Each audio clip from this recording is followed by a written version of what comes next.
You become a father again, second time. What नहीं, did it feel like? बहुत बहुत शुक्रिया। अब ये खुशी जो है शब्दों में बयां की नहीं जा सकती। You need to have a experience of it. बहुत ही अच्छा लगा। सब लोग, माता पिता मेरे और बहनें वगैरह सब लोग थी, और एक अलग ही खुशी का एहसास है जो शब्दों में बयां नहीं किया जा सकता। अब लगता है कि अब थोड़ी रिस्पॉन्सिबिलिटी जो है और बढ़ गई और है। बढ़ गई है। हाँ। लेकिन आपकी बेटी उस उन्हें समझ में आया कि हाँ, भाई काचारी है? है। हाँ हाँ हाँ। What was her reaction? Touchwood, she is very intelligent and she understands. हाँ। और अभी तो I'll शो यू, अलग से पिक्चर भी दिखा देंगे। हाँ। अब तो गोद में लेती भी है उसको। हाँ। Not yet jealous? Not yet, Not yet. She understands that it's pro. Okay. हाँ, ममता बनर्जी आई थी कंग्रेचुलेट करने के लिए। उन्होंने क्या कहा हाँ आपसे? नहीं, असल में 9 महीने से मेरी वाइफ जो थी वो वहीं थी, और हर महीने 1-2 दिन के लिए मैं जाता था। तो ममता जी ने पूछा, तुम हर महीने तुम कलकत्ता आते हो, हमको बताते नहीं हो। तो obviously it was a private thing. तो मैंने उनको बताया कि ऐसी ऐसी बात है। तो उन्होंने कहा था कि जब डिलीवरी होगी तो हमको ज़रूर इन्फॉर्म करना, मैं ज़रूर आऊँगी। तो I informed her and she came and she blessed my baby. Okay, that's nice. पर यहाँ पर it's become a political issue also. सब कह रहे हैं कि यहाँ पर भी तो अस्पताल है, why did you have to have the baby outside Bihar? नहीं, ऐसा कोई अस्पताल को लेकर के नहीं, मैं इसमें तो घर पे ही रहना पड़ता है। आप जानते हैं मैं भी बिज़ी रहता हूँ, मम्मी पापा भी बिज़ी रहते हैं, और इस मोमेंट पे प्रेगनेंसी के टाइम में आपको 24 घंटे कोई एक देखने वाला जो है परिवार का, वो चाहिए। तो my brother in law stage in Kolkata.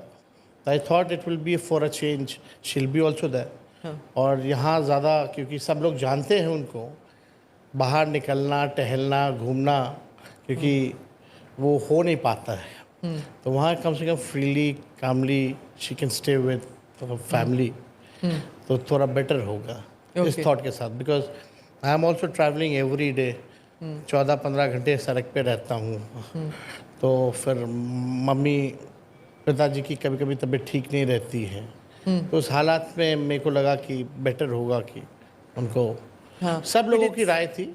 It's nice कि आप you found the time to come, and I'm told it's your first podcast, so I'm really looking forward to asking you some political questions क्योंकि चुनाव होने वाले हैं। तो can you tell me a little bit whether your party is prepared to take on this big election machinery of BJP and JDU? और BJP जो है वो I think लगभग तय हो चुका है ओनली कि आवर पार्टी या Congress party never compromise with BJP. हम लोगों ने अपने विचारधारा से कभी भी कॉम्प्रोमाइज़ नहीं किया। बीजेपी और उनकी विचारधारा से हम लोगों ने हमेशा लड़ाई लड़ी है, कभी पीछे नहीं हटे। और ये चुनाव क्या, पिछला चुनाव में भी वी वर फुली रेडी। और आप कह सकती हैं कि 2020 का जो चुनाव था, केवल 12,000 वोटों का अंतर था। और वो 12,000 वोटे का अंतर भी कैसे हुआ रात के अंधेरे में, वो बिहार की जनता सब लोग जानते हैं। अभी भी चाहे कोई आए, ये चुनाव जो है एक परिवर्तन का चुनाव होने जा रहा है, बदलाव का चुनाव होने जा रहा है। जो व्यक्ति 2005 में पैदा हुआ, आज वो 20 साल का हो गया है, और इस 20 साल के राज में नीतीश कुमार जी मुख्यमंत्री रहे, 11 साल से नरेंद्र मोदी जी प्रधानमंत्री रहे।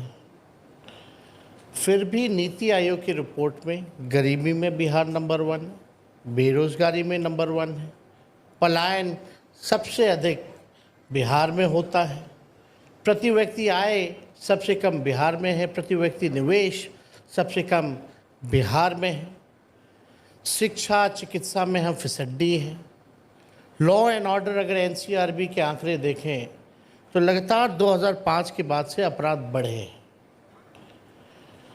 जब 20 साल नीतीश जी को मौका मिल गया और प्रधानमंत्री जी को जब मौका मिला 11 साल, तो उन्होंने बिहार के लिए कुछ नहीं किया। और प्रधानमंत्री जी whenever he comes to Bihar, या प्रधानमंत्री जी तो किसी भी राज्य में चुनाव होता है उसी राज्य को बोलते हैं कि हम नंबर 1 राज्य बनाएंगे। अब पता नहीं दूसरा नंबर पे कौन रहेगा, तीसरे नंबर पे कौन रहेगा। प्रधानमंत्री जी आते हैं, कहते हैं हम चीनी मिल को शुरू करके इसी चीनी मिल का हम चाय पियेंगे। 11 साल हो गए, वी हैव बीन वेटिंग कि वो चीनी मिल कब चालू होगी और उस चीनी का चाय प्रधानमंत्री जी कब पियेंगे। प्रधानमंत्री जी कहते थे स्पेशल पैकेज देंगे, स्पेशल स्टेटस देंगे, कहाँ है? बिहार की जनता जानना चाहती है कि कहाँ है वो। जो बजट अभी निकला था वो तो कंप्लीट बिहार पैकेज था, बिना कहे कि ऑलरेडी कई चीज़ें जो पहले से चल रही है उन्हीं चीज़ों को, पुराना चीज़ों को ही अनाउंस किया गया। वो स्पेशल पैकेज में आप काउंट नहीं करेंगी। आप बताओ ना, बिहार के ही मंत्री हैं गिरिराज सिंह जी, कैबिनेट मिनिस्टर हैं, कपड़ा मंत्री है, टेक्सटाइल की जिम्मेवारी है। 9 टेक्सटाइल पार्क में से एक भी बिहार को क्यों नहीं मिला? या कितने केंद्र में मंत्री हैं बिहार के लिए, केंद्र से बिहार में क्या लेके आए? बल्कि यहाँ तो बरौनी वाला जो था उसको भी जो है कहाँ कर्नाटका भेजने की तैयारी कर दिए थे वो कृषि मंत्री जो हैं शिवराज चौहान जी, जब हम लोगों ने ट्वीट किया वाला था। वो कौन सा था वो? रिसर्च सेंटर था मक्के का। हाँ, मक्के का रिसर्च सेंटर जो था, अनुसंधान केंद्र, उसको भी शिफ्ट करा दिया था। तो बाद में हल्ला हुआ, तब रोकने की बारी आई। लेकिन सवाल ये है कि 20 साल में बिहार में क्या बदलाव आया? अभी भी भूखमरी है, गरीबी है, लाचारी है, बेबसी है। आखिर बिहार में हम तो ये सरकार से पूछते हैं, आप 20 साल राज में रहे, केंद्र में 11 साल, एक काम बता दीजिए जिसमें देश में बिहार नंबर 1 है। उनकी तो पूरी फेहरिस्त है। वो कहते हैं कि मतलब बेस्ड ऑन व्हाट? लिस्ट तो कुछ अगर लिख देंगे वो लोग, उससे क्या होता है? ज़मीन पे क्या है? वो कह रहे हैं कि जैसे जितनी पलायन पहले होती थी उतनी नहीं है, जितने स्कूल पहले थे उससे ज़्यादा हैं, जितने जो टीचर्स थे जो पहले थे, वो पेपर लीक इतना नहीं होता जितना पहले होता है, जो क्राइम पहले होता बेस्ड ऑन था, व्हाट? जो जंगल आप बिहार के लोग हैं यहाँ, किसी से भी पूछ लीजिए 2005 से पहले या 2005 के बाद पेपर लीक सबसे ज़्यादा कब होता है? पहले कहाँ इतना खबर आता था पेपर लीक का? किस बेस पे बोल रहे हैं? There has to be some data ना, और एविडेंस। बिहार में कोई भी परीक्षा ऐसी हो जिसमें पेपर लीक ना हुआ हो, ये हमको बता दीजिए। वो केवल 17 महीने जब हमारी सरकार थी, और 5 लाख लोगों को नौकरी हम लोगों ने दिया। क्या कह रहे हैं वो कि स्कूलें बना दी, बिल्डिंग बने होंगे, लेकिन उसमें टीचर कहाँ है? टीचर तो हम आए हैं 17 महीने, तो 5 लाख टीचरों को नौकरी पे हम लोगों ने देने का काम किया, तब भरने का काम किया हम लोगों ने। अभी जो बच्ची जिसके साथ रेप हुआ और निर्मम हत्या कर दी गई, पीएमसीएच में उसको जगह नहीं मिली, 4 घंटे बाहर रही, उसकी मृत्यु हो गई, बल्कि कंडीशन ठीक थी, बच सकती थी। हम उसके परिवार के यहाँ गए, प्रधानमंत्री जी कहते हैं, मुख्यमंत्री कहते हैं सबको घर बना के दे दिया पक्का मकान, उसका घर तो झोपड़ी में था। हम शहीद के यहाँ गए तो वहाँ शौचालय नहीं था, और ये बोलते कि शौचालय बना दिया। ये केवल ठगने का काम करते हैं। और मोदी जी से अच्छा कलाकार और झूठ बोलने वाला व्यक्ति इस देश में पैदा नहीं हुआ। काला धन लाएंगे, काला धन लाएंगे, 15-15 लाख रुपए खाते में देंगे, हर साल 2 करोड़ नौकरी देंगे। कहाँ है ये? पर अगर आप कह रहे हैं कि मोदी जी झूठे हैं, तो फिर 3 बारी क्यों वो इलेक्शन जीते हैं? Propaganda, propaganda. 11 साल से उनकी ऑल सरकार द है। Constitutional institution are been hijacked, media is been hijacked. खुल के हम लोगों को कहना पड़ेगा। आप रोज तो टीवी पे होते हैं, सच की बातें आपको नहीं लगता स्मिता जी? जितना रोज तो आप टीवी पे हैं, कहाँ से हाईजैक हुआ है मीडिया? रोज आपका बाइट चलता है, रोज आपका स्पीच बाइट चलता है। आप लोग तो खाली सवाल हमसे करती हैं ना, तब चलता है। सवाल भी नहीं करेंगे अगर सवाल ही करेंगे। हम कहाँ मना कर रहे हैं, लेकिन यही सवाल, यही तो बात आप जो हमको कहने जा रही है, प्रधानमंत्री जी को जरा कहिए कि एक बात तो प्रेस कॉन्फ्रेंस कर दो यार। जब अगर हम सवाल नहीं करेंगे तो फिर बोला जाएगा कि हमारे मुंह पर ताला लगा है। जब हम सवाल पहले करते की हैं तो फिर मीडिया, हमारी गलती स्मिता है। जी, पहले की मीडिया सवाल सबसे ज्यादा सत्ता पक्ष के लोगों से किया करती थी। आज क्या हो गया, सत्ता पक्ष के लोगों से सवाल नहीं, सत्ता पक्ष वालों का जो प्रोपेगेंडा होता है वो चलाया जाता है, और सबसे ज़्यादा सवाल कटघरे में ऑपोजिशन के लोगों को लाया जाता है। That's the difference before 2014 and after 2014। आपके साथ क्या इल ट्रीटमेंट किया है मीडिया ने? आप अपना बताइए, बाकियों का छोड़िए, आप अपना बताइए कि कहाँ से मीडिया, चाहे बिहार की मीडिया हो या नेशनल मीडिया, आपके साथ कहाँ अनफेयर ट्रीटमेंट किया है? हमारी जब सरकार आती है, जब भी 17 महीने 18 महीने कॉकरोच भी मर जाता है तो इतना बड़ा करके दिखाया जाता है। यहाँ बच्चियों के साथ गैंगरेप हो रहा है सीतामढ़ी में, हम गिना सकते हैं। बिहार में जंगलराज की बात क्यों नहीं आती? अस्पताल में इलाज नहीं हुआ, उस कारण मौत हो गई, वो तो नहीं आती। 5 लाख लोगों को सरकारी नौकरी एक साथ हम लोगों ने दिया। बताओ, देश की किसी राज्य सरकार ने दिया? उस हिसाब से देश भर में मीडिया ने दिखाया। जो हम लोगों ने काम के 700 ऐसे डॉक्टर थे जिनको हम लोगों ने एक साथ कैबिनेट में बर्खास्त किया, जो 10 साल से 5 साल पे ड्यूटी पे नहीं आते थे। कभी इसकी मीडिया ने सराहना की या इस बात को दिखाया? लेकिन हमारे जो चीज़ें हैं, भले ही ठीक है, उत्पादी लोग हर जगह होता है, हर जात में होता है, हर धर्म में होता है, हर पार्टी में होता है। कहीं कौन है क्या है जिसको हम लोग भी नहीं जानते, उसको भी आप लोग दिखाओगे कि लालू जी का करीबी, तेजस्वी यादव का करीबी। तो आपके परिवार वाले थे ना, आपके चाचा मामा सब थे ना अरे पॉलिटिक्स में, और उन्होंने किया नहीं, ना नहीं, थोड़ा नहीं, बहुत। हम आप नहीं समझे माफिया बात को, आप मेरी बात को नहीं समझे। कोई भी व्यक्ति, कोई भी घटना होता है, आरजेडी या अपोजिशन से लोगों को जोड़ दिया जाता लिंक है, किया जाता है। अच्छा। लिंक कर दिया जाता है। और अपने राज्य को, जो हम लोगों की सरकार थी, उसको एक रूप दिया जाता है कि महाजंगल राज है। बाहर नहीं निकलते थे लोग, बाहर नहीं निकलते थे लोग, उठा के ले जाते थे। ज़रा उदाहरण दीजिए और कंपेयर कराइए। How will you compare law and order? इस गवर्नमेंट का अच्छा था या उस गवर्नमेंट का अच्छा था? Based on a data.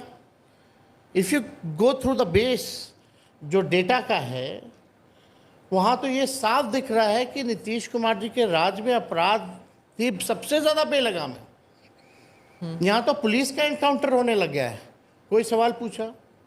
अब हम आपको बताते हैं, और 2-4 और उदाहरण दें। अभी कुछ दिन पहले आप डिप्टी सीएम आए होंगे, उन्होंने बोला तेजस्वी जी ने हमको नहीं बताया, नहीं तो हम शहीद क्या चले गए होते। अगर ये तेजस्वी कह देता तो आज नेशनल मीडिया क्या करती, मेरा खाल नोच लेती। उनसे सवाल तक नहीं किया जा रहा।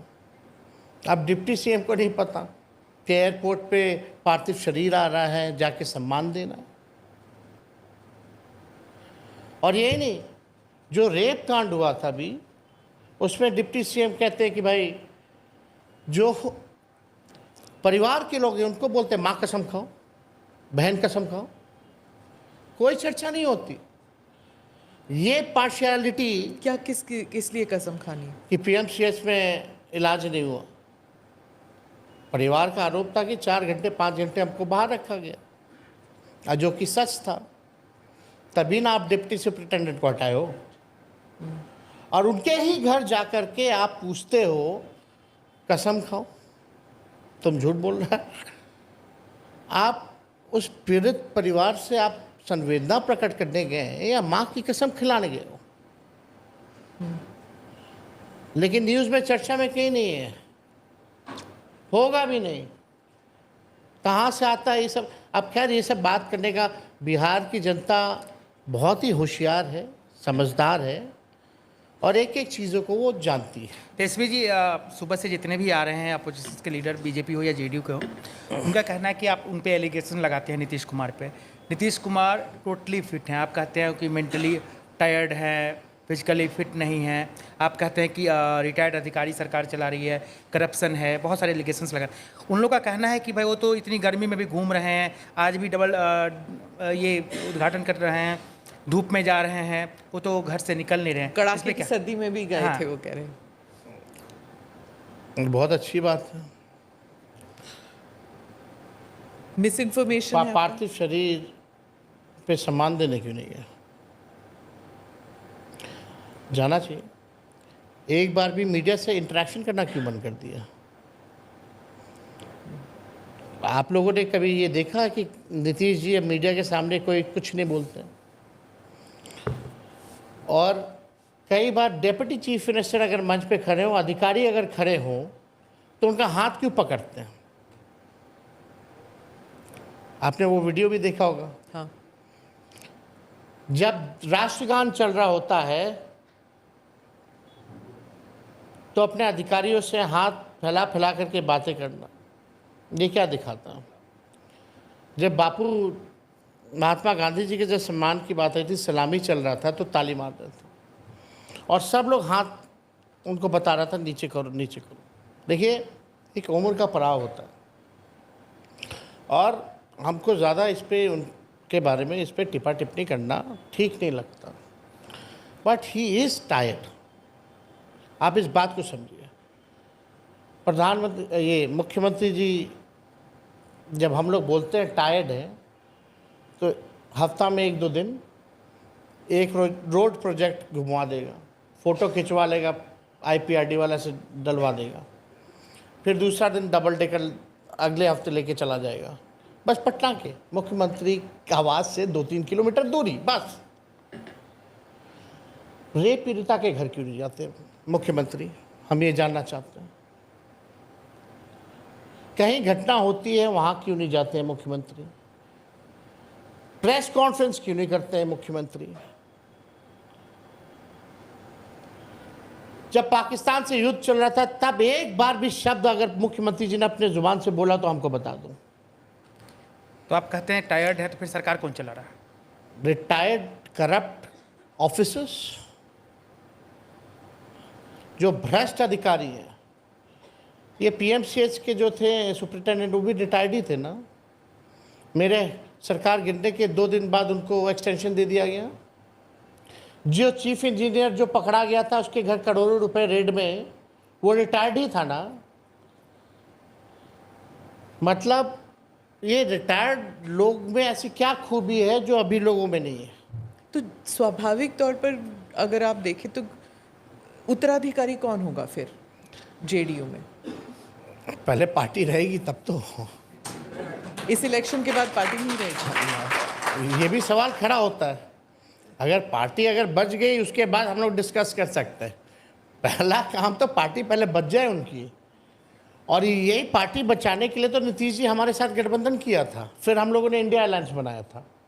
आप वो स्टेटमेंट देखी होंगी जब इस्तीफा देकर के आए थे, तो नीतीश जी ने साफ कहा था कि जैसे शिवसेना को वहाँ तोड़ रहे थे, झारखंड में JMM को तोड़ रहे थे, और यहाँ नीतीश जी की पार्टी को तोड़ रहे थे। उन्होंने खुद बोला कि हमारी पार्टी को तोड़ा जा रहा था, इसलिए हम लोग यहाँ आए। और फिर गए क्यों? अभी तक समझ नहीं आया हमें कि गए क्यों, आते क्यों है, जाते क्यों है, ये भी नहीं समझ आता। ये बताओ, आप समझ नहीं पा रही हैं तो उस व्यक्ति को बिहार का गद्दी पे बैठना चाहिए। अब क्या बोलते हैं नीतीश जी? इधर जाते हैं, अरे वो लेके चला गया था, इधर आते तो बोलते वो लेके चला गया था, फिर बोलते आप गलती नहीं करेंगे, अरे फिर वो लेके चला गया था, हम थोड़ी जा रहे थे, फिर बोलेंगे वो लेके चला गया था। जो व्यक्ति अपना निर्णय ना ले पाए वो बिहार का 14 करोड़ लोगों का निर्णय कैसे ले सकता है?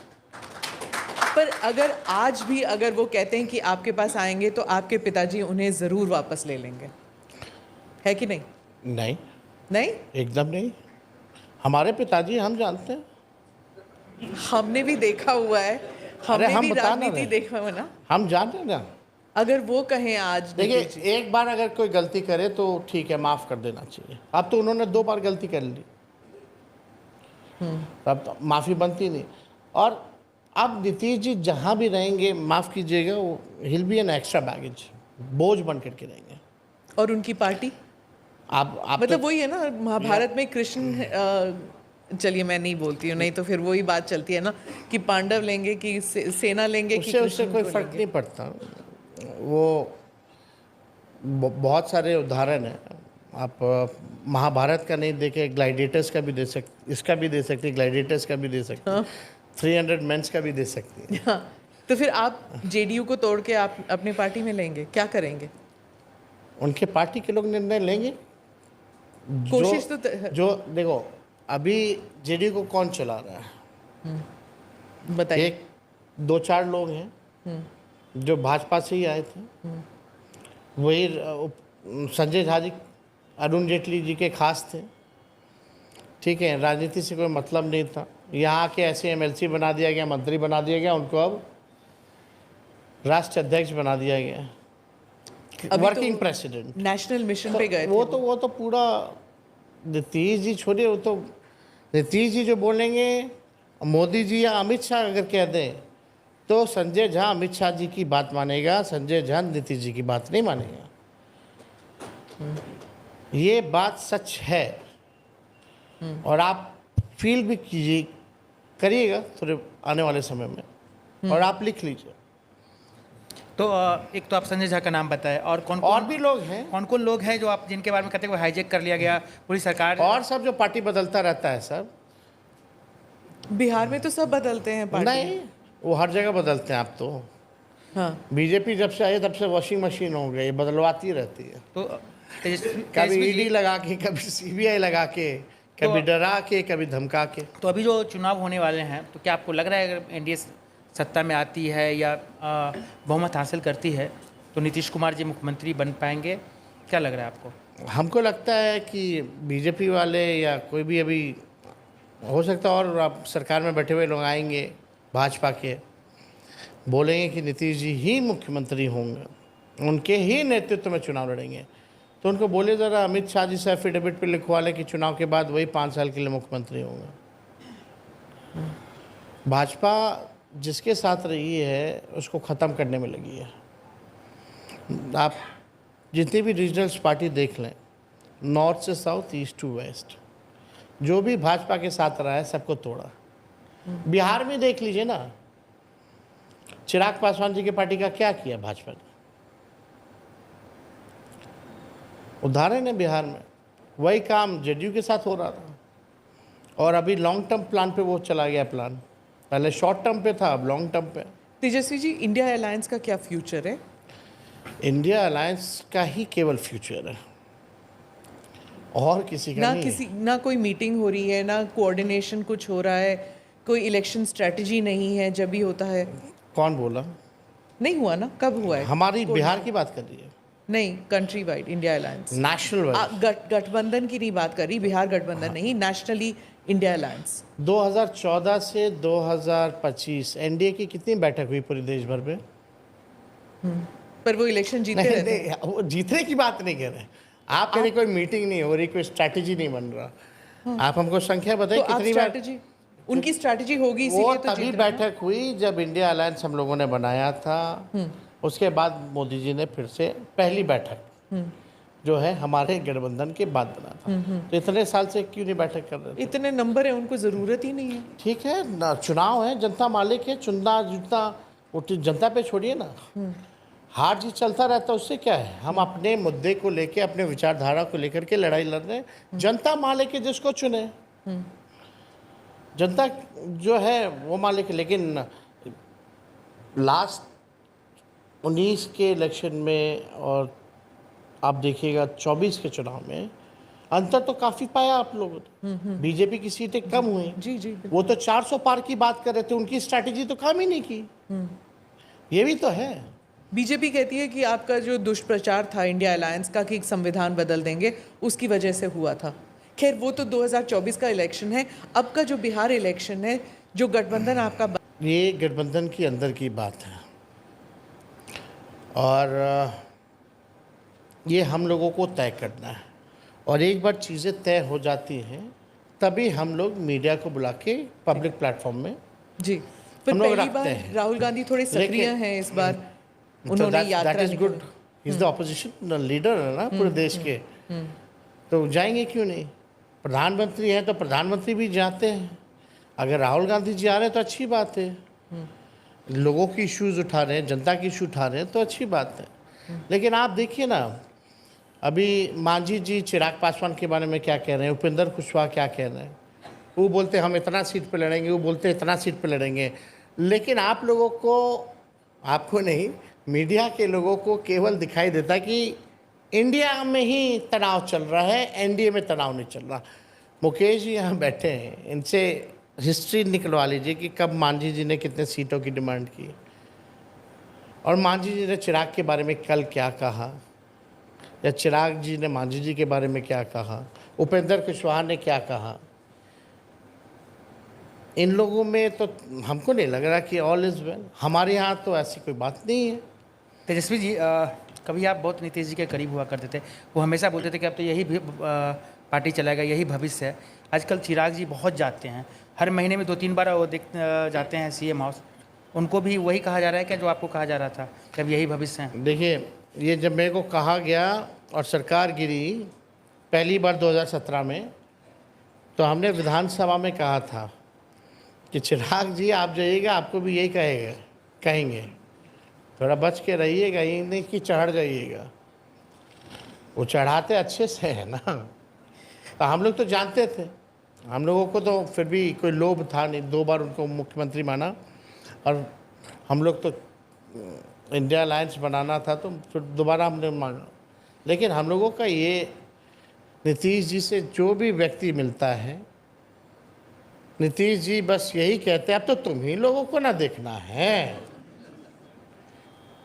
तो ये इनका मतलब एक होता है ना कि उनका फिक्स हो गया है कि बस जब भी भाषण देंगे तो हर जगह एक ही बात बोलेंगे, वो आपको भी पता क्या बोलेंगे। तो आप जब पर्सनली मिलने जाइएगा तो बात वो पॉलिटिकल लोगों को यही बताएंगे। उपेंद्र कुशवाहा जी जाए, जीतन राम मांझी जी जाए, संतोष मांझी जी जाए, चिराग पासवान जी जाते होंगे मिलने, सम्राट चौधरी जी जाते होंगे, विजय सिन्हा जाते होंगे, सबको नीतीश जी यही बोलते अब तो आप ही लोगों को देखना कि तो तुम ही लोग ना हो। तो ये फिक्स है। इसमें मतलब ठीक है, एक जगह 2024 में हमने देखा था कि आपके इर्द गिर्द बहुत ही एक्टिविटी था, आपने बहुत सारी रैलियां की, 200 कुछ रैलियां की। इस बार क्या प्लान है आपका, रैलीज के तौर पर या सोशल मीडिया, कहाँ पर इलेक्शन जीता जाएगा? We will see according election commission कितने फेज में चुनाव कराती है और कितना गैप देती है चुनाव के प्रचार प्रसार का, उसके ही अनुसार जो है हम लोग अपना कार्यक्रम बनाते हैं और कैंपेनिंग की स्ट्रैटेजी बनाते लालू हैं। जी भी कैंपेनिंग करेंगे? अभी उनकी सेहत उस प्रकार नहीं है। और परिवार के और कौन हैं जो पॉलिटिक्स में उतरेंगे इस बार? अभी तो फिलहाल कोई नहीं। आपकी सिस्टर्स कोई अभी भी तो नहीं? अभी कोई नहीं। ओके। हम लोग बहुत पीछे हैं मांझी जी और चिराग पासवान जी से। संख्या में भारी हैं लेकिन फिर भी पीछे है इस मामले में। तेजस्वी जी, आजकल देखा जाता है कि कभी आप रहते थे साथ में नीतीश जी की, जब भी वो कहीं जाते थे नीतीश जी, सम्राट जी आजकल बिल्कुल पार्टी के लोग और आप लोग भी कहते हैं दत्तक पुत्र के तरह नीतीश जी के आगे पीछे रहते हैं, 1 मिनट भी नहीं छोड़ते हैं, क्या रीज़न है? अब आएंगे तो उनसे पूछिएगा ना भाई, और जब बोलेंगे तो हमको बैठा दीजिएगा, हम उनको सलाह दे देंगे। अच्छा, एक चीज़ और पूछना है तेजस्वी जी, आप लोग पे हमेशा आरोप लगता है कि भाई आप लोग मुसलमानों के हितैषी हैं, ऐसा अपोजिशन बीजेपी वाले हमेशा कहते रहते हैं, कोई नई बात है नहीं। लेकिन आपने जो अपने बच्चों का नाम रखा, वो बेटी का नाम कात्यानी माता दुर्गा के नाम पे, बेटा का नाम इराज वो हनुमान जी के नाम पे, तो क्या उस पे मैसेज भी, क्या देना चाह रहे हैं? जब इराज हमने नाम रखा, जब लालू जी ने घोषणा की सोशल मीडिया पे, तो कई ऐसे भक्त लोग थे कमेंट करने लगे कि इराज क्यों नाम रख रहे हो, इजाज खान नाम रख लेते हो। ईरान और इराक रख लेते। उन भक्तों को ये नहीं पता है कि इराक जो है संस्कृत शब्द है और इसका मायने है पवन पुत्र, जो कि हनुमान जी का नाम है। तो उन लोगों को कोई ज्ञान नहीं है सनातन का। जो भाजपा वाले लोग हैं, उन लोगों को कोई लेना देना नहीं है, कोई ज्ञान नहीं है, ना कॉन्स्टिट्यूशन का ना ही धर्म का। वो अपना उनका अलग फैशन है। नहीं, सवाल तो यही उठता है ना कि वो MY वाला जो ग्रुपिंग है, इसी की वजह से आप नहीं, क्या कैसी बात कर रही है? MY कहाँ ग्रुपिंग है? MY मतलब का हमको अगर लोग वोट देते हैं तो हम उसको टैग लगा देंगे क्या? नहीं, अखिलेश पे भी यही कहा जाता है ना। क्यों कहा जा रहा है? ये तो गलत बात है ना।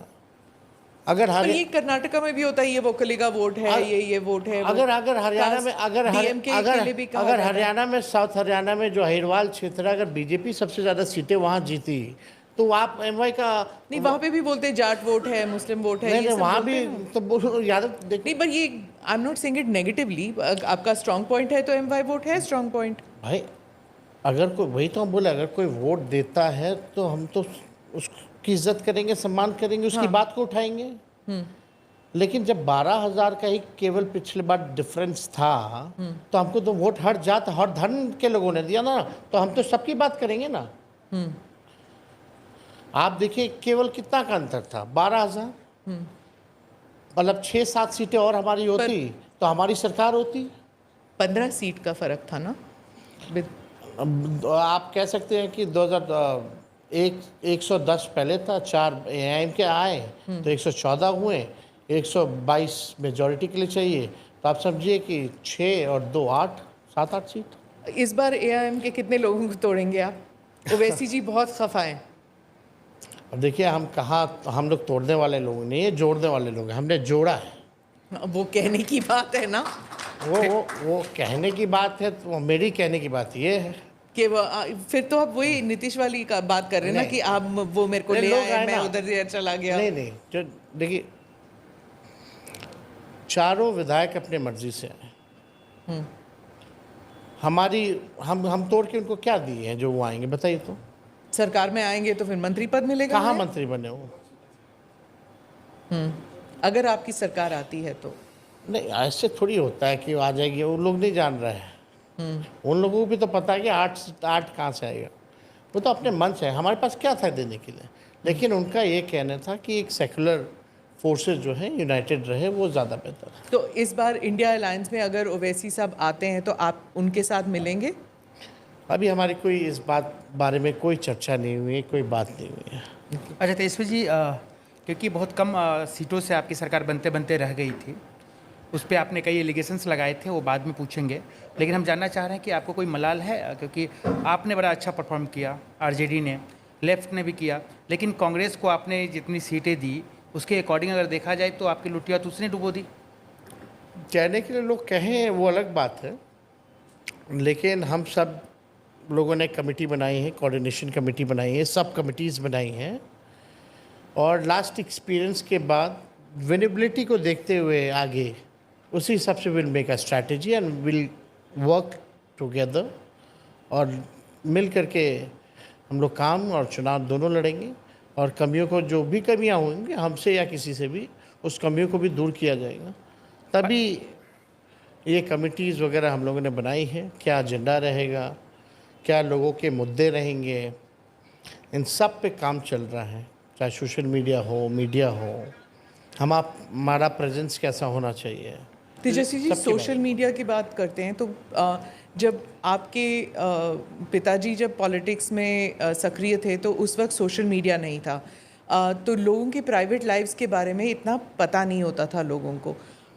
अब बात बदल गई है। आप अगर डिनर भी खाने जाते हैं तो सोशल मीडिया में फ़ोटो आ जाएगा। आपके भाई को लेकर बहुत कुछ सोशल मीडिया में आया है। इसका राजनीतिक खामियाजा आपकी पार्टी को भुगतना पड़ेगा?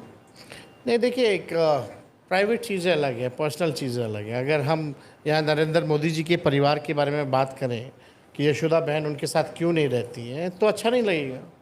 That is a private thing. और and I don't want to do a politics जिससे देश या बिहार के लोगों का इससे क्या भला होने वाला है, बताइए। नहीं, पर उनके प्राइवेट लाइफ को भी सोशल मीडिया में उछाला गया था। ये देखिए, ये उनकी प्राइवेट लाइफ है, उनकी बातें आई हैं।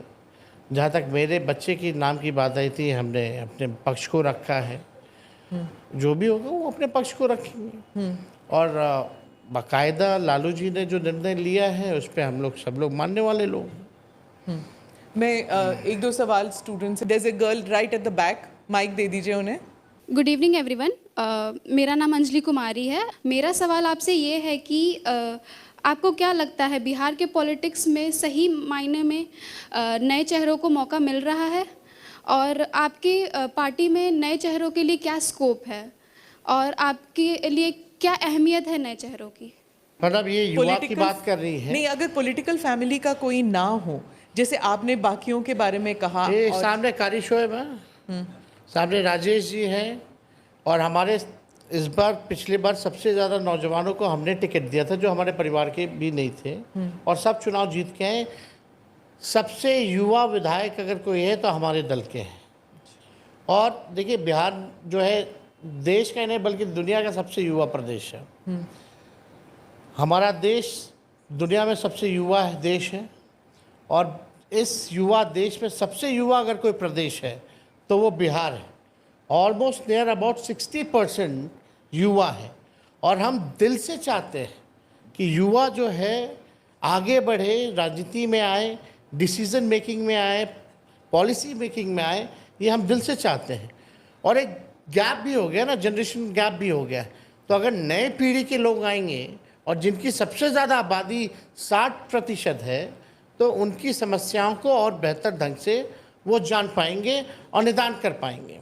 अब आगे का जो ज़माना है वो पूरा टेक्नोलॉजी और एआई का ज़माना आने वाला है, वो आप भी जान रही हैं। अब नीतीश जी को ये बातें नहीं समझ में आती। नीतीश जी को मोबाइल भी समझ में नहीं आता। अगर मोबाइल फ़ोन अगर आप रख लें मीटिंग में, तो उनके दिमाग में केवल एक ही बात आता कि मोबाइल जो है इसके वजह से दुनिया 10 साल में ख़त्म हो जाएगी। ये उनकी सोच है। वो भले कुछ क्या कह के बोलते हैं वो अलग कारण है, लेकिन ज़माना जो आने वाला है that is totally dependent on technology, AI, जो हमारा फ्यूचर होने वाला है। तो उसको समझने वाला जो नई पीढ़ी है, अगर वो लोग अगर पॉलिसी मेकिंग में, डिसीजन मेकिंग में आए, तो हमको लगता है कि इससे बेहतर क्या होगा। पढ़ी लिखी जो पॉपुलेशन है और जो सर्विस क्लास के लोग हैं, वो अपने बच्चों को पॉलिटिक्स में नहीं भेजना चाहते कि ये दलदल है, करप्शन है, पावर प्ले है, आप कहीं नहीं जाएंगे। So you know, people don't want to send their children into politics. No, I don't think so. No? Not in my state it is like that. अच्छा। मेरे एक को और नहीं बात आपसे मैं पूछना चाहूँगी, प्रशांत किशोर ने कुछ पर्सनल अटैक्स आप पर किए थे कि आप you are not past 10th standard, ऐसे करके जब वो कहते हैं, that does it hurt you? No, it doesn't hurt me. Degree लेकर के ही आप जो है सब क्वालिटी आ जाए, ऐसा नहीं है। प्रैक्टिकल लाइफ में भी आपने बहुत चीज़ें देखी हैं, उसका भी एक्सपीरियंस, तजुर्बा जो है वो काम आता है। And I was a sports person.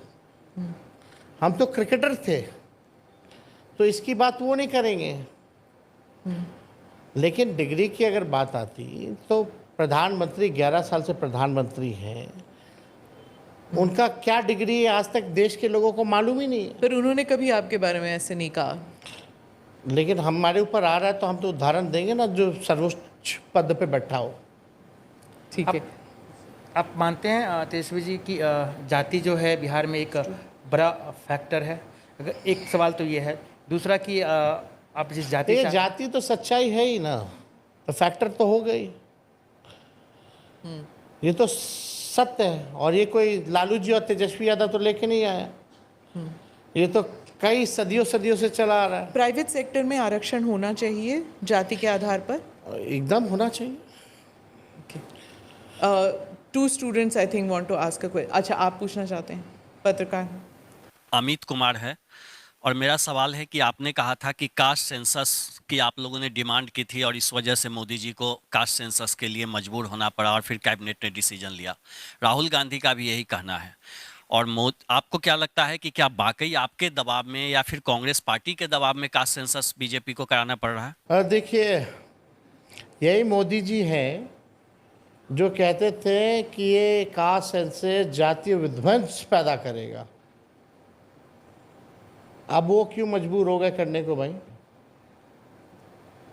क्योंकि जातीय गणना जो है, कास्ट सेंसस जो है, वो सच्चाई जो है देश की वो बताएगा। इसमें हमने पहले भी कहा है कौन मजदूरी करते हैं, कौन भूमिहीन है, कौन गरीब है, कौन जात के लोग हैं सबसे ज़्यादा, कौन जात के लोग को सरकारी नौकरी कितना है, कितने लोग जो है ठेला धोने का काम करते हैं, कचरा साफ करने का काम करते हैं। ये सारा पिक्चर जो है सामने आएगा और अकॉर्डिंग टू दैट वो डेटा लेकर के आप जो साइंटिफिक डेटा जो आएगा, आप बजट आप उस हिसाब से बना सकते हैं, उस हिसाब से आप जो है अपना आप बजट बना सकते हैं। लेकिन ये इशू जो है लालू जी ने कई एक बार उठाया और जब देवगौड़ा जी थे प्रधानमंत्री, उस समय जनता दल के अध्यक्ष मेरे पिता होते थे और उन्हीं के कैबिनेट में ये तय हुआ था, क्योंकि हर 10 साल बाद आपका 10-11 साल बाद जो होता है प्लानिंग कमीशन वो सेंसस होता है। अच्छा, तो 2001 यानी 97 में ये निर्णय लिया गया था कैबिनेट में कि जो अगला सेंसस जो होगा यानी 2001 उस समय के हिसाब से, उसमें जातीय जनगणना ये लोग कराएंगे। 2001 में प्रधानमंत्री बने अटल जी और भाजपा की सरकार ने इसको मना कर दिया, निर्णय को बदल दिया। आज भी अगर ये जो नरेंद्र मोदी जी का जो कैबिनेट नोट है, ये 97 वाले ही नोट के आधार पर ही बना है। अगर आप देखें तो जो प्रीवियस गवर्नमेंट ने जो लिया था उसके आधार पे बना है। तो उस समय तो राष्ट्रीय अध्यक्ष जनता दल के लालू जी थे, ये हम लोगों का दल का निर्णय था। और एक बार नहीं, यूपीए की भी सरकार रही तो उस समय भी नेताजी शरद जी, लालू जी ने आवाज़ को उठाया, सड़कों पर भी हम लोग आए। और यहाँ बिहार में हम लोगों ने तो दोनों हाउस में पास करवाए मेरे प्रस्ताव पे, और मेरे प्रस्ताव पे प्रधानमंत्री जी से हम लोग सब लोग मिलने गए थे। मुख्यमंत्री जी के नेतृत्व में मेरा ही प्रस्ताव था कि अगर वो ना माने मोदी जी तो हम लोग अपने बलबूते, अपने राज्य सरकार अपने खर्च पे कराएंगे, जो किया। तो ये तो क्रोनोलॉजी है। और उस समय भी जब हम प्रधानमंत्री जी से मिलने गए थे तो हमने जितने भी नेता थे देश भर के बड़े नेता, उन सबको चिट्ठी हमने लिखा था। वो सारा आप देख लीजिएगा, सारा सब कुछ है। अच्छी बात है कि राहुल गांधी जी भी इस मुद्दे को बखूबी मजबूती के साथ जो है उठा रहे हैं। तेजस्वी जी, लेकिन सवाल उठ रहा है कि जो मुद्दे आप उठा रहे हैं वो भी राहुल गांधी बिहार में आके मुद्दे उठा रहे हैं। जैसे कि आपने कहा कि 2500 रुपये देंगे। राहुल जी कुछ कहेंगे, हम कुछ कहेंगे तो ठीक लगेगा। उन्होंने अलग से अरे एक ही अलायंस में ना है, नहीं, उन्होंने तो अलग से हमारा मुद्दा तो हम लोग तय कर लेते हैं ना, थोड़ी हर चीज़ सड़क पे जाके तय करना। अच्छा, एक ऑडियंस से एक सवाल ले लेते हैं, 1-2 सवाल, फिर आपको तो मौका मिलता ही है सवाल पूछने का। Good evening everyone. मेरा आपसे ये सवाल है कि एज अ मीडिया स्टूडेंट हमारा जो सेक्टर है मास मीडिया एंड कम्युनिकेशन, इसके लिए एक तो कॉलेजेस बहुत कम हैं और प्राइवेट यूनिवर्सिटी है, लेकिन गवर्नमेंट यूनिवर्सिटीज़ है पर वहाँ पे इतनी सुविधाएं नहीं है। जैसे कि दिल्ली में दिल्ली यूनिवर्सिटी, लखनऊ में लखनऊ यूनिवर्सिटी है, बट पटना में एक भी सेंट्रल यूनिवर्सिटी नहीं है। तो इसके लिए आपका क्या रोड मैप होगा? देखिए पहली बात तो मीडिया में नौकरियां नहीं है, तो इतने कोर्सेज करो ही मत आप। लेकिन इनको करना है आजकल तो बस चैनल खोल लो बस यूट्यूब पे। लेकिन उसके लिए कोर्स भी नहीं करते। लेकिन जायज़ बात है, व्हाट प्रोफेशन जिनको इसमें आना है, अगर वैसी सुविधाएं अगर हमारे राज्य में नहीं है तो क्या होना चाहिए? आप जानते हैं कोटा है, पढ़ने वाला भी बिहारी, पढ़ाने वाला भी बिहारी, खाना बनाने वाला भी बिहारी और गार्ड भी बिहारी, इंफ्रास्ट्रक्चर बस है वहाँ।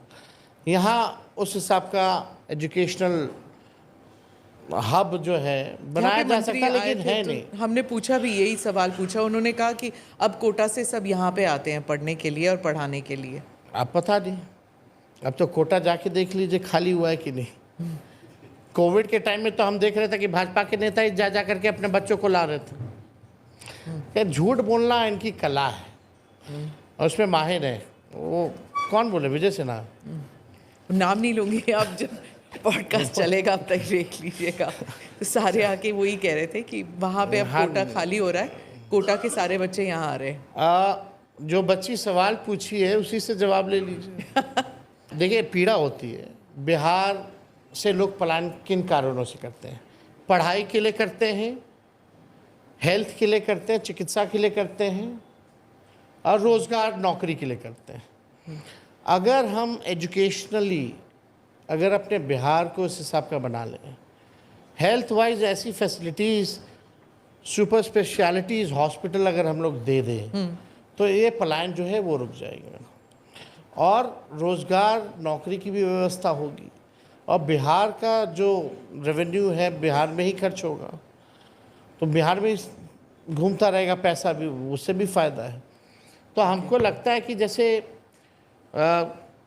आगे हम लोग इस पे चर्चा कर रहे हैं अभी, क्योंकि अभी Policy कमेटी बने, बनी हाँ। पॉलिसी में, कि अगर हम कोचिंग इंस्टीट्यूशंस को अगर हम लोग इंडस्ट्री का अगर दर्जा देते हैं तो कितना सक्सेसफुल रहेगा। क्या आप आरओ वाटर प्योरिफायर के मैन्युफैक्चरर, इंपोर्टर या होलसेलर हैं? क्या आप चाहते हैं कि आप अगर हम लोग इंडस्ट्री का अगर दर्जा देते हैं तो कितना सक्सेसफुल रहेगा। तो इस पे वी आर डिस्कसिंग, और जो भी होगा आगे एजेंडा हम लोगों का मैनिफेस्टो, उसमें वी विल इंक्लूड। आप इंट्रोड्यूस कीजिए अपने आप को और सवाल पूछिए जल्दी से। गुड इवनिंग एवरीवन, मेरा नाम अनमोल गुप्ता है। तो मेरा आपसे यह प्रश्न है कि आप युवा नेता हो, आपका यूथ में क्रेज़ बहुत ज़्यादा है, बट एज अ यूथ हम आपकी बातों पर कैसे भरोसा करें? क्योंकि बातें तो सब करते हैं। आप 17 महीने देखे मेरे को? जी, 17 महीने का काम देखा आपने मेरा? अस्पताल में कोई मंत्री छापा मारता था क्या? कोई बीजेपी का मार रहा है? 5 लाख सरकारी नौकरी लगी, आईटी पॉलिसी हमने बनाया, स्पोर्ट्स पॉलिसी हमने बनाया, टूरिज्म पॉलिसी हमने बनाया। 20 साल से सरकार को पता ही नहीं था ये पॉलिसीज़ भी ज़रूरी है। जो पढ़ा लिखा उसको भी नौकरी मिला और स्पोर्ट्स पॉलिसी के तहत 73 ऐसे खिलाड़ियों को भी हमने डीएसपी और अधिकारियों के पद का प्रावधान किया है जिसमें उनको नौकरी मिले हैं, जो बिहार और देश के लिए गोल्ड मेडल लाने का काम किया। देखिए, फोकस एजुकेशन का रहा है, हेल्थ का हम लोगों का रहा है, नौकरी रोज़गार का रहा है। 50,000 करोड़ का इन्वेस्टर मीट करा के 50,000 करोड़ का बिहार हम लोगों ने एमओयू साइन करवाया। एसटीपी जो जल जमाव की स्थिति होती थी शहरों में, 18 ऐसे शहरों को हम लोगों ने एसटीपी जो है वो देने का काम किया। हम लोग देखिए जो 17 महीने में काम किया वो इन लोगों ने अब तक नहीं किया, चाहे आरक्षण बढ़ाने की हो या जाति आधारित गणना हो, जो मानदेय बढ़ाने की बात हो, सारे काम को हम लोगों ने किया है। लेकिन लोग हमारे पास आते हैं, लोगों को उम्मीद है, विश्वास है, भरोसा है कि कभी लाठी पड़ती है तो तेजस्वी के पास लोग आते हैं। क्यों आते? क्योंकि उन नौजवानों का भरोसा है हमारे ऊपर और हम लोग चाहते हैं कि नौजवानों की बात को जो है रखा जाए। नौजवानों का क्या इशू है? पढ़ाई, दवाई, कमाई, सिंचाई, सुनवाई और कार्रवाई वाली सरकार का ये इशू है और इसी बेस पे जो है हम लोग काम कर रहे हैं। छात्रों के लाइफ को बेहतर हम लोग बनाए।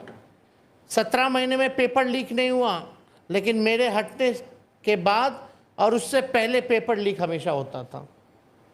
तो ये तो सच्चाई है ना। तो आप अगर देखें तो थोड़ा अध्ययन करना पड़ेगा आपको, लेकिन और जो लोग हैं वो लोग क्या किए हैं इसका भी अध्ययन कर लीजिए। आप ज़रा सवाल पूछिए सम्राट चौधरी जी से, बीजेपी के, नीतीश जी का छोड़ो, बीजेपी के दो डिप्टी चीफ मिनिस्टर हैं, एक काम बता दीजिए सम्राट चौधरी जी ने जो बिहार के लिए किया हो अब तक, जो दिखता हो, और विजय सिन्हा जी ने जो काम किया हो वो बता दो। काम नहीं, इन लोगों ने केवल कारनामे किए। दोनों में कंपटीशन होता है कौन कितना गाली देगा, लालू जी को और तेजस्वी को। एक कम दिया तो उसके बाद दूसरा जो है और गाली देता है बुला करके। और इनके प्रदेश अध्यक्ष ऐसे हैं जो खुद को ही अभी प्रेस कॉन्फ्रेंस में बोल रहा था कि मैं गाली का डिक्शनरी हूं। अब ये तीसरे आ गए कंपटीशन में। लालू जी और तेजस्वी से इनकी दुश्मनी नहीं है, इनको आपस में अपनी लड़ाई है कि कौन मोदी जी का ज़्यादा टीटीएम करेगा।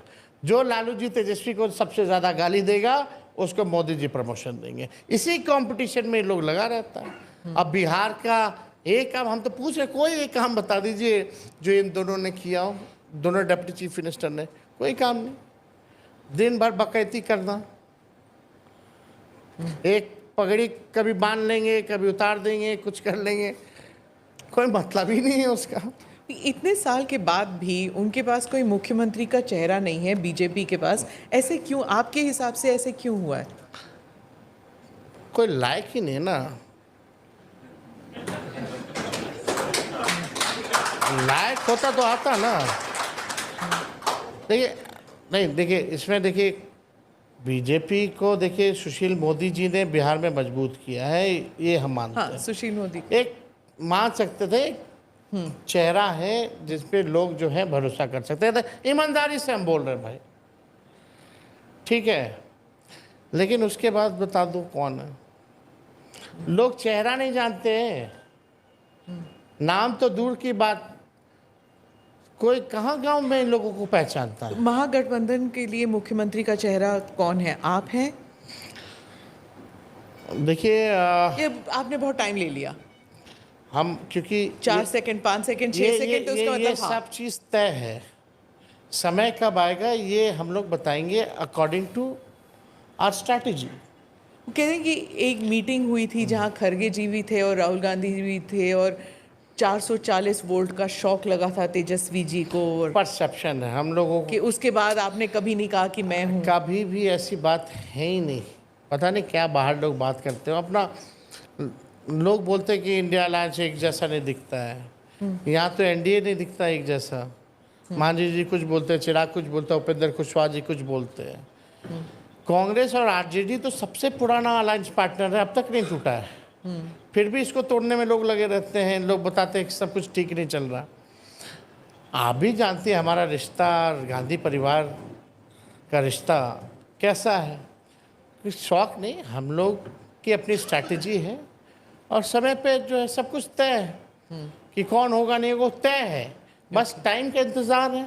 Last question. अचानक से देखा जा रहा है कि चिराग पासवान के पार्टी के लोग उनको अपने आप को कहते हैं कि मुख्यमंत्री उम्मीदवार हैं, इनसे अच्छा कोई नहीं हो सकता है। मतलब ये कैसे, मतलब एनडीए में तो ऑलरेडी लोकतंत्र में अगर वो अपने पार्टी के नेता को अगर देखना चाहते हैं मुख्यमंत्री रूप से तो क्या दिक्कत है? हमें तो कोई दिक्कत नहीं, लेकिन खुल के आना चाहिए। अगर इच्छा है चिराग पासवान जी या किसी की तो खुल के बोले ना कि भाई हम मुख्यमंत्री बनना चाहते हैं। ड्रामा करने की क्या ज़रूरत है कि अब बिहार हमको बुला रहा है? तो भगा दिया था क्या इतना साल से बिहार?